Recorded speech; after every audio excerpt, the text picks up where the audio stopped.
एक बार की बात है, किसी गांव के मंदिर में देव शर्मा नाम का एक प्रतिष्ठित साधु रहता था। गांव में सभी लोग उनका सम्मान करते थे।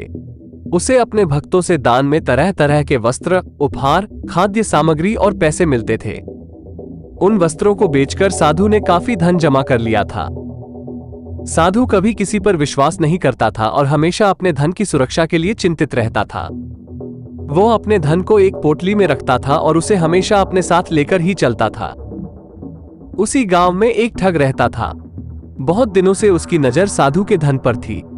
ठग हमेशा साधु का पीछा किया करता था, लेकिन साधु उस गठरी को कभी अपने से अलग नहीं होने देता। आखिरकार उस ठग ने एक छात्र का वेश धारण किया और उस साधु के पास गया।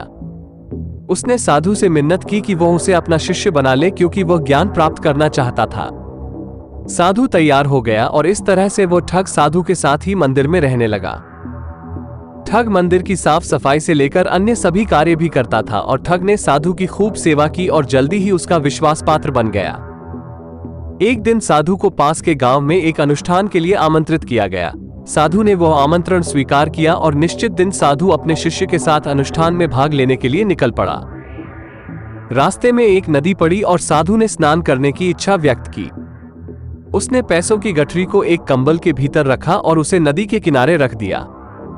उसने ठग से सामान की रखवाली करने को कहा और खुद नहाने चला गया। ठग को तो कब से इसी पल का इंतजार था। जैसे ही साधु नदी में डुबकी लगाने गया, वो रुपयों की गठरी लेकर चंपत हो गया। कहानी से सीख। इस कहानी से हमें ये सीख मिलती है कि हमें कभी किसी अजनबी की चिकनी चुपड़ी बातों में आकर उस पर विश्वास नहीं करना चाहिए।